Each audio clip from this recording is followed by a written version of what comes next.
Welcome to Real Men Hug, a podcast for men and the women who love them, and a tagline that Ben had to think really hard about what it was. It's been a while. It's not been too long, though. Welcome to the show. It's funny that we stumble over our words at the beginning of the podcast as we decided we're going to talk about gracefully aging, right? Yeah, right? I don't know about the graceful part there. It has been a week. For you too? For both of us, yeah. Yeah, it's been 2 weeks for me. In the short time span of the last 2 weeks, somehow I managed to have you beat. It's wild. Somehow. But there was some really cool and great stuff in there for you, too, with the new house that you guys are moving into. So that's a huge blessing. It is. So we're talking about getting old on this episode. Yeah. And man, turning 40 has been hard for me. Like, I didn't expect it to be this difficult, but here I am. 2 weeks ago, I was in the hospital with a heart that was beating very out of rhythm, to the point that it was also beating extremely rapidly, which put me in early stages of heart failure and needing to be hospitalized. So that was 2 weeks ago. And then you add into that a week ago, we closed on our new house. And a few days ago, we listed our old house for sale. Lots of stressful things in the last 2 weeks. And I'm feeling the 40s. Yeah. I hope that they get better from here.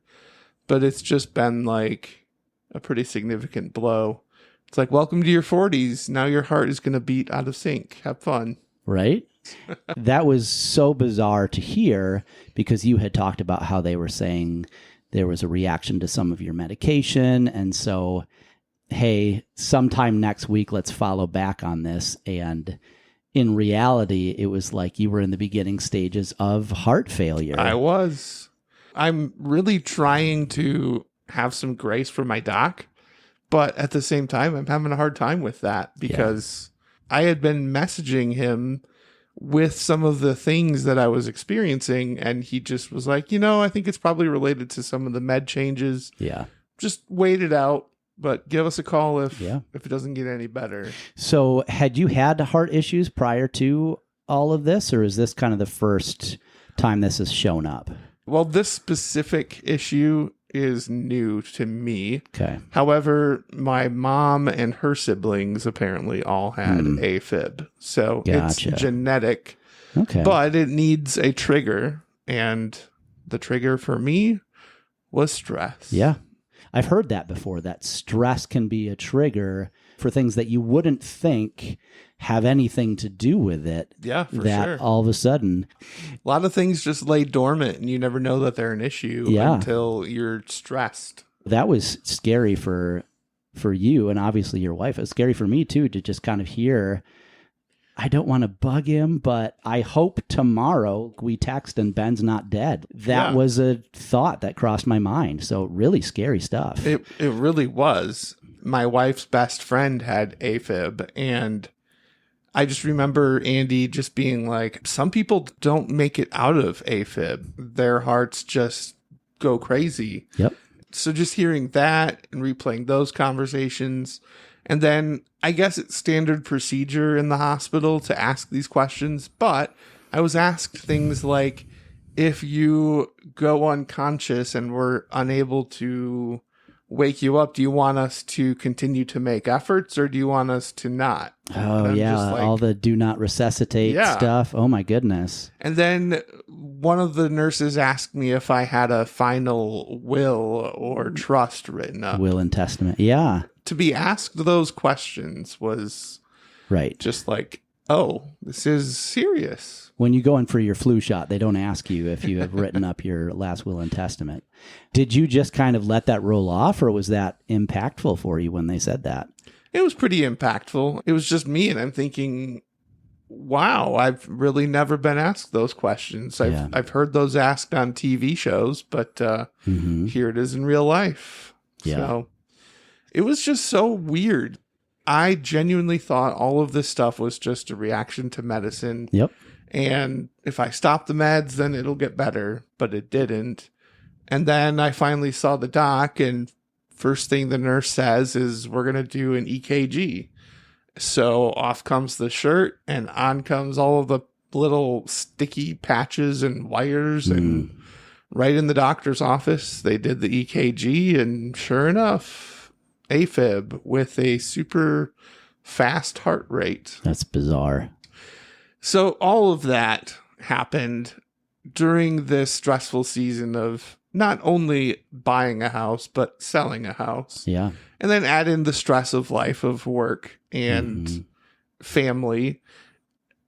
If you poll all of the people in this room, the start of their 40s were not so great. Everybody in this room, there are so many of us here. It just revealed to me that I do not have the capacity that I once did in my 20s and 30s. Like, oh yeah, I genuinely need to slow myself down, and I just can't go to the level that I used to. For sure. Have you felt that? Oh yeah. I mean, I think I shared on a previous episode about how I got COVID, and then after being bedridden for a few days, I went to pull up my pajama pants of all things and threw out my back. Ugh.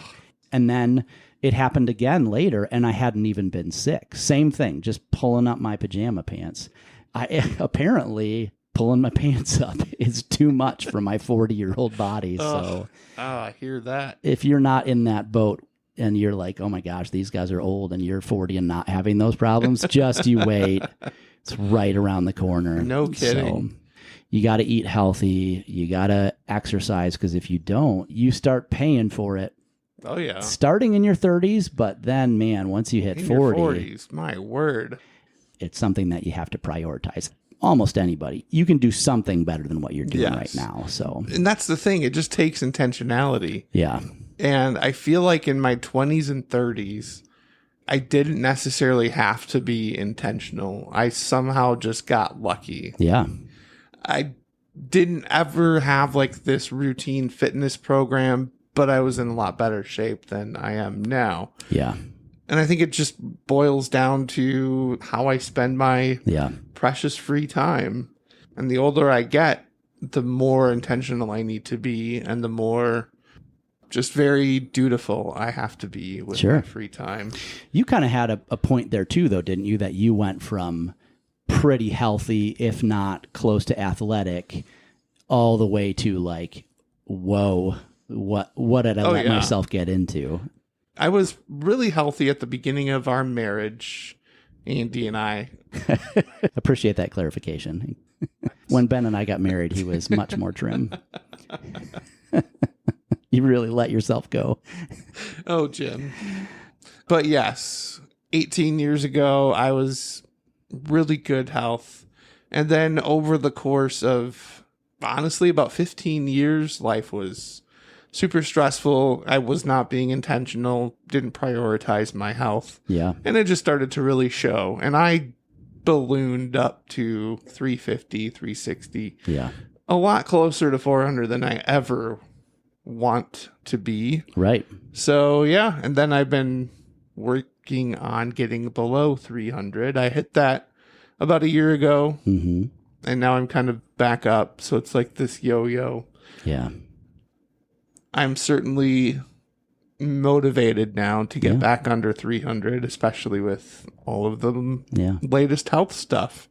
Now, it wasn't my weight that caused the issues, but at the same time, the extra weight that I carry is making recovery more difficult. Yeah. It's harder on your heart, for sure. Oh, yeah.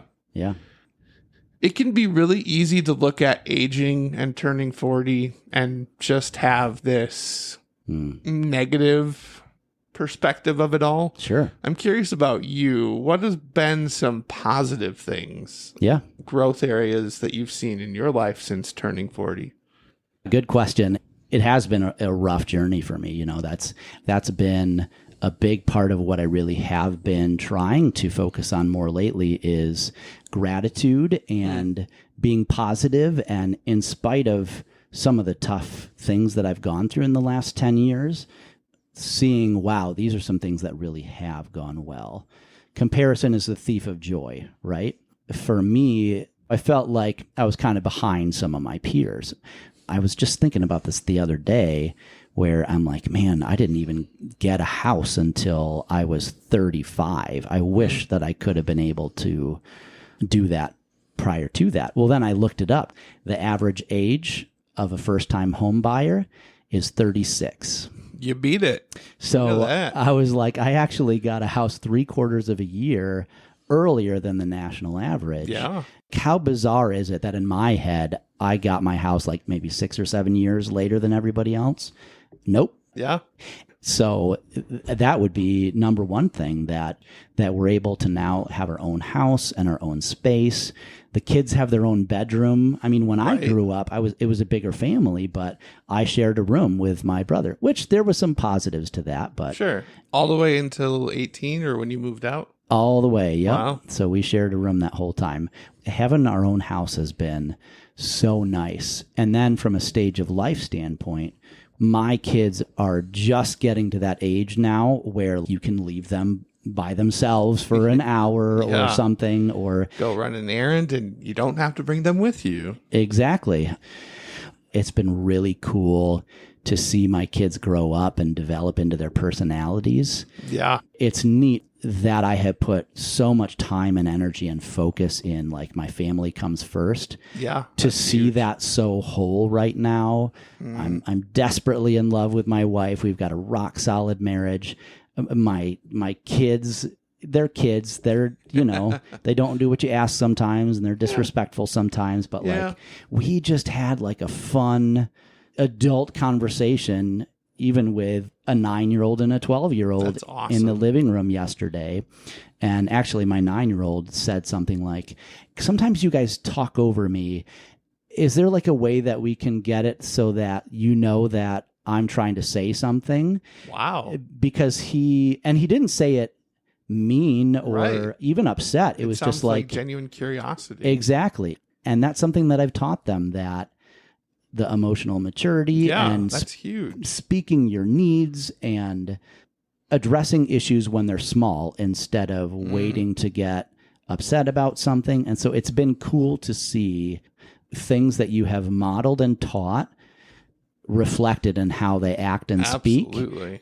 That's pretty cool. Yeah. So that's been such a huge blessing. Honestly, my wife and I were just sort of like smiling at each other after this conversation because so good. The weight of everything else that's been going on, it just was this moment of like, this is how we are truly blessed to have this moment and to have a good relationship with our kids and a good relationship in our marriage.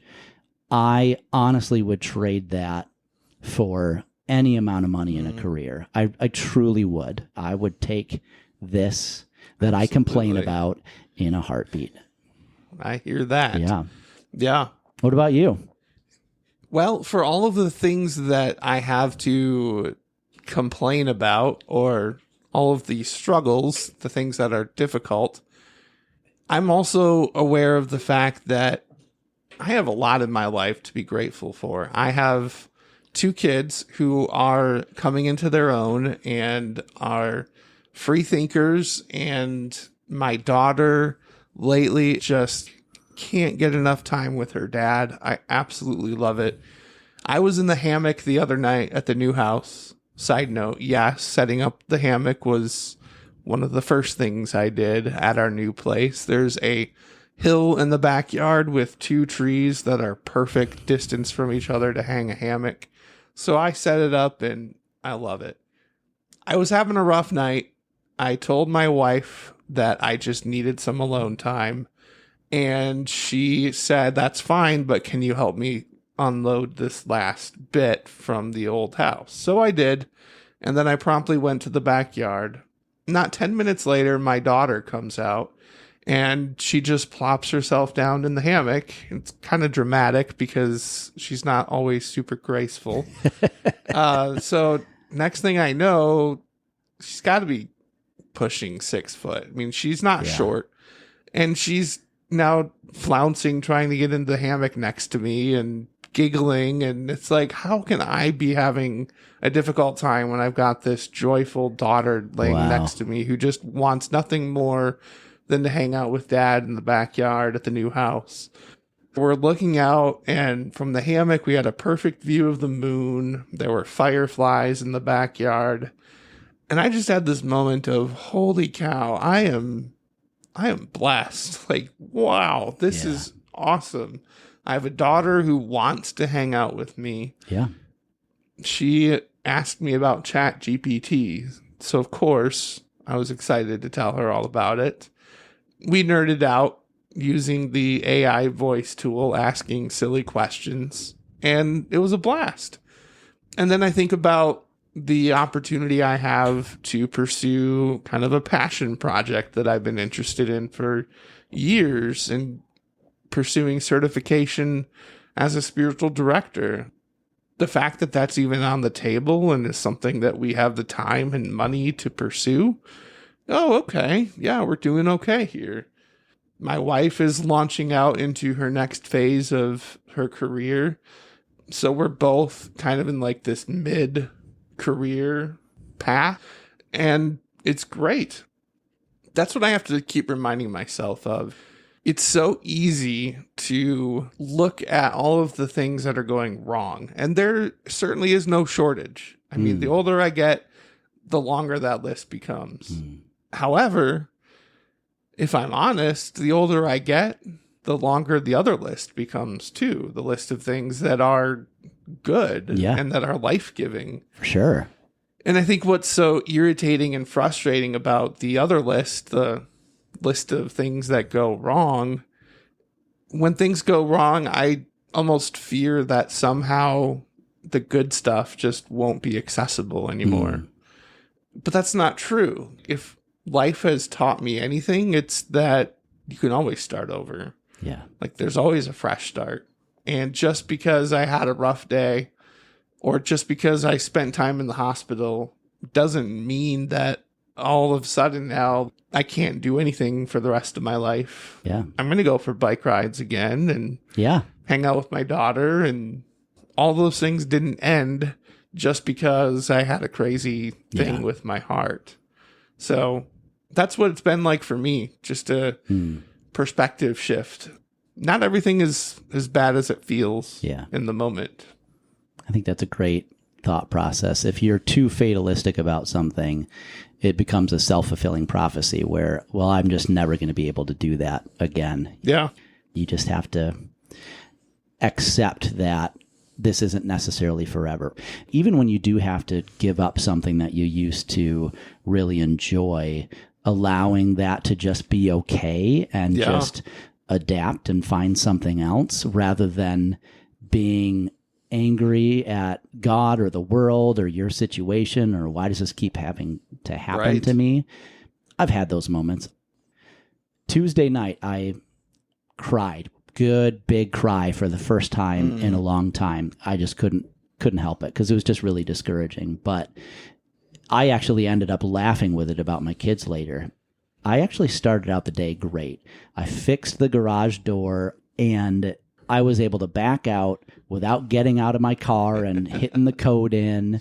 And I fixed it myself when a bunch of technicians couldn't figure out what was going on with it. So there was also like a sense of satisfaction of, yeah, it's going to be a great day. And then all of a sudden, whack! No, you are not allowed to have a good day.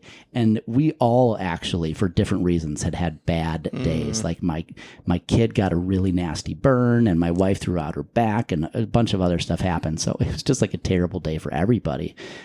And it was, and you can wallow in it. And I think it's okay to be sad, but turning around and being like, you know what, I'm not going to let one more tragedy in my life ruin the good things that I do have, and just trying to have a positive mentality.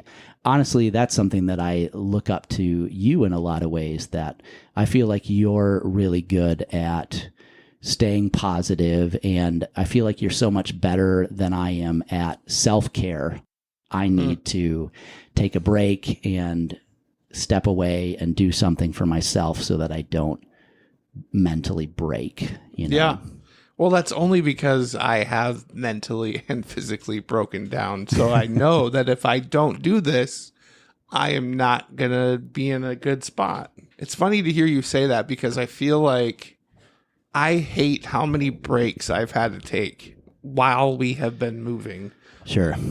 I miss the days of just being able to take load after load, trip after trip down the stairs, put it in the truck, go back up, get the next. I had to hire help this time. We have a junk hauler guy that took our old pool away when it was busted. And Andy was like, well, why don't you call that dude that took our pool? Maybe he'll help you with the basement. So I was like, not a bad idea. Yeah. So I messaged him and he's like, oh yeah, I'd love to help with that. So he came out, but it was such a weird thing to sit in the garage and watch somebody do the work that I would have been doing if my body and heart would have let me. Yeah. So it's very humbling. I don't like being the break taker. Sure. But at the same time, it sounds so dire, but I'm still alive, and that's partially due to the fact that I have to take care of myself. So you kind of hit on limitations is something when you're younger. You kind of do anything and you don't think about the repercussions, but there are an awful lot of people. Like one of my really good friends had that mentality, and he threw out his back as a 20-something. Oh, wow. And he can't do things and is in pain as a result of it. There are some things that I would rather just have somebody else do. You might think you're fine, and then all of a sudden you're not. Exactly. And you're not coming back from it. When you're in your 20s, you can throw out your back and put an ice pack on it. You might be okay. Yeah. When you're a teenager, you will almost guaranteed be okay. Yeah. I think when you turn 45, there's literally like a song about not snow shoveling after 45 because your risk of heart attack goes way up. At what point do you... Now, sometimes you just can't afford it, and that's why people who don't have as high of income die younger than people who do. But if you can afford to have somebody plow your driveway or to buy the snowblower once you hit 45, I say do it. And it doesn't make you less of a man. It makes you less likely to die. Right. And while you may have learned trial by fire, I think, like you said, sometimes you just have to recognize that you have mental limitations and you need to take breaks for your sanity, and you need to find things that you enjoy. Definitely. Like swinging in a hammock with your daughter. It's pretty great. Yeah. So one thing that we touched on briefly was this concept of the good coexisting with the bad, and how just because something bad happens doesn't necessarily mean that good is not possible anymore. It reminded me of something that my therapist has shared with me often. I have this tendency to try to eliminate things that are negative, whether that's anxiety or the nervous jitters that sometimes I get when I speak. Like I speak of those things, those hindrances, as things that I just want to get rid of.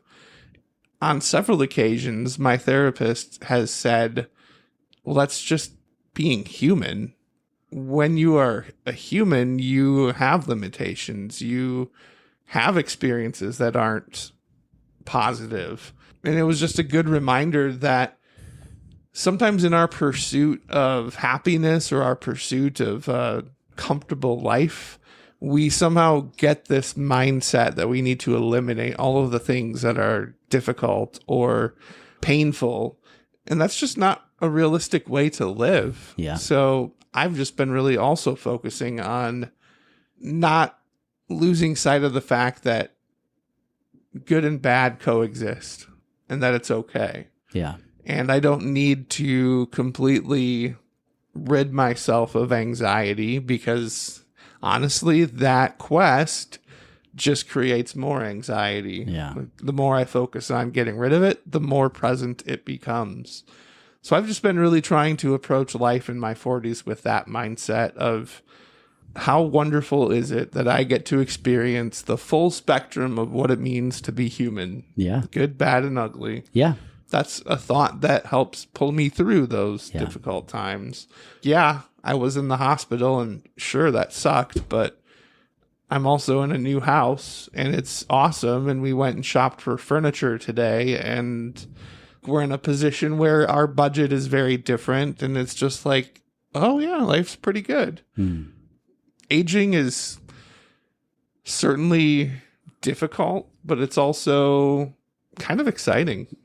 I think there's some excitement in my 40s that I'm looking forward to. I hear you there. I hope that my 40s are good, but man, has it been a rough go. So the 40s are when things are starting to come out where it's like, I've been responsible, I've been good with what I've done. Now maybe we can get that boat that we've wanted to get, or we can finally afford to get a house when we've been renting. Sure. You're starting to have some of that more freedom, or your kids are growing up where you can go on a vacation. I think that is exciting. There is that freedom in, this is awesome that I can do some of these things. And I love what you said about accepting the good with the bad, because it's easy to get stuck there, especially if a lot of bad stuff has happened, but having the mental maturity to say like, yep, this is a bad thing, but that's okay. Life isn't always perfect, and I'm not going to dwell in this space. And that's pretty neat. In fact, and I'm curious how this has impacted you. Sure. But you'll hear those stories where somebody got into like a near fatal car accident, or they had a cancer diagnosis and then they overcame it. Or sometimes even that they didn't, where actually they're less healthy than before. But you've had CEOs of Fortune 500 companies be like, this illness or car accident or whatever saved my life. Yeah. Because it forced me to slow down. It forced me to take scope of what's really important to me. Mm-hmm. I know a lot of the stuff that's happened with me, that's been the case where it's so bad that you're like, okay, wait a minute, like what's really important? I mean, you were starting to go into heart failure. Has that suddenly made you rethink where your priorities are and how you view life? That's a really good question. I don't think I've had any major moments of, oh my gosh, I need to completely change how I'm doing life. If anything, I'll go back to what I was saying about intentionality. It just really revealed to me that, okay, all these things that I've been talking about with my doctor over the last few years, all of the warnings I've read or stories I've heard from people, like, that's actually real. So it's just more of a reality check, not necessarily a priority check. Almost a very humbling moment of just realizing I am limited. I do need to take care of myself in ways that perhaps I haven't been. It's just been kind of a refresher of, okay, yeah, there's limitations here. I need to take them seriously, and I need to do different. Yeah. But as far as like priorities, I didn't have a moment where I was like, oh man, I really need to be more present for my kids. Sure. No, I've been doing that. But if I'm going to keep doing that stuff, that was the reality check for me. Got to stick around for the grandkids. Yeah. And there's a lot of things I need to do to be able to do that. And that's just how it is. I think the other interesting thing about being 40 for me has been observing, for a lot of us, all of your grandparents are gone, or maybe like one of them is still around. And now you've got parents who have varying stages. You're now starting to get to that age where I'm a generation closer from being that person. You know, my dad now is 72, 73, I think, somewhere around there. And he is very active and healthy and with it, you know. That's awesome. But once you get to that age, you can go from perfectly healthy to not here anymore. Right. It's this weird peer into mortality that you do start asking yourself those questions. When I look at my future, I think there's a lot of things on my bucket list that just probably will never happen. Again, from a worldwide standpoint, most people don't ever get to do those things. Yeah. Instead of focusing on what you can't do that other people can in the entire world, you think like, how awesome is it that I can bike to the ice cream shop with my kid? That is pretty great. And sit down and enjoy a waffle cone. What a huge blessing. When you allow that to be enough, you can be really happy. That's a really good point. I want to redefine what enough means. I love that. And just scale back a little bit and savor the moments and let moments like being in a hammock with my daughter looking at the moon and watching fireflies, that's enough. That's enough. Riding bikes to get ice cream with your kids, that's enough. Yeah. I think sometimes we just need to redefine enough. For sure. You do. Absolutely. If you're in a truly dark place, we're not trying to minimize that pain, and it's okay to be sad. And man, if you've listened to a single episode of this show, you know that like we support being in touch with your feelings and acknowledging it.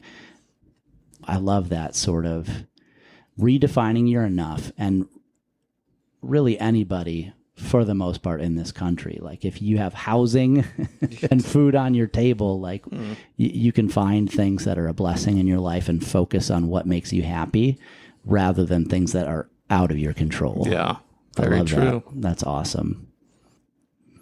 Aging is hard, but there's a lot of good stuff that comes with it too. There is. Sometimes you just have to pull back the layer of the difficult things to see, oh, there's actually a lot of good here too. Yeah. It's all just part of life. Yeah. And it's a trade-off, because I think when you're like a kid, you're like, man, I can't wait until I get a cell phone. Not us, right, because we're old, but back then you didn't have cell phones. But there's always that thing that you're looking forward to, or I can finally drink, or I can finally drive my own car, or oh, it'll be so nice to get a girlfriend or get a house or whatever. There's always that thing that you're looking forward to, which is the blessing of getting older. But the older you get, then it's like, now I can do all the things. And how much time do I have left? And how long is this body going to hold out? Both sides have their limitations, but also their blessings when you're young and when you're old. So What are those blessings? All right, I got to ask, I'm curious, what's something that just you probably younger you would have thought was bizarre, and now like you can't live without, or you're like, this is just my life now? So back probably 15 years ago, I bought a Volvo station wagon, and I loved that car. But one thing that it had that I just hated and could not understand was seat warmers. I was like, that is so awkward. Why would you want your butt to be hot in the car? Like, that is, no thanks, I'll pass. And in fact, I was a youth pastor at the time, and I always pranked my youth group kids by turning the seat warmer on the passenger seat. And they would have a similar reaction of, who even does that? Who uses a seat warmer? That's so awkward and weird. Well, that was one of the features that I was looking for in my latest vehicle purchase, was a seat heater, because it gets darn cold in Michigan, and it is kind of nice to have a heated seat to warm you up. And my steering wheel is even heated. Oh, my word. And yeah, 15 years ago, I couldn't understand it, wanted nothing to do with it. Now, it's a pretty great feature. Yeah. So that's mine. I'm trying to think of something that before I wouldn't have done, and now maybe. But I think something that I would have surprised myself with is some of the like lawn care and yard work now. Sure. Yeah. Especially when it comes to like the critters. I hate moles and gophers, and now this year, deer. Yes. Last year and this year, they keep eating my stinking cherry trees, and I realize how old that I sound, because I just want to be able to go into my backyard in 5 or 6 years and be able to pick my cherry trees. They're screwing everything up. I finally got rid of the moles, and then the deer show up.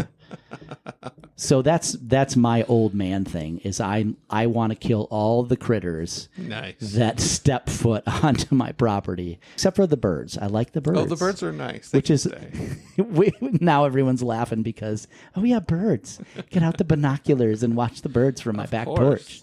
My beloved cockapoo, Keanu Ruffs, he is always welcome in this house, even though he does sometimes eat our strawberries. I'm okay with that. Yeah, that's pretty minor. The rest of them, they can go. Just go. Bye-bye. I'm a grumpy old man, and I don't want you on my property. Get off my lawn. Off my lawn. Nice. There you go. To be honest, Ben and I both are here like just dragging our feet It's to make tiring it through. to sit Like here. Ben is trying to recover from everything that happened with his heart, and I had such a stressful week that I haven't been sleeping well. So we just wanted to do a little bit of a lighthearted and tongue-in-cheek episode about how we both just feel old today. So we hope that you enjoyed reminiscing with Ben and I. And we would love to hear, too, from you guys. What are some things that you didn't expect to happen when you were old? What are some things that have surprised you? Maybe some of your tragedies, some of your successes. How has age impacted you and your space in life? We'd love to hear from you. So reach out on Facebook or any of the other social media pages, or drop us a line at show. I don't even know what it is. Hello? We have an email address, but I don't know what it is. show@realmenhug.podcast/show. See, I'm old. I can't even remember our email address. So maybe just go to our Facebook page, because for sure Jim and I will see it then. But yes, we'd love to hear your feedback. Thanks so much for being a part of the show. Tell a friend. Tell everybody. Real men hug, and they also hate deer. Real men do hate deer. No, see, I care about deer. I just don't want them on my property. You can get a hunting license and shoot them. I cannot. That would be illegal because I live on a third of an acre. True. There is that. Though my neighbor, before he passed away, actually did shoot a groundhog from his back porch. Nice. But the kitty corner neighbor is a cop, and he was like, yeah, don't do that again. Can't do that. So ever since they put in that development, man, there used to be woods, and that's where they lived, and now they're eating my stinking trees. That's my old man thought for the end of the podcast. Stay off my lawn. Stay off my lawn. Nice. All right. Well, see you next time. See you next time.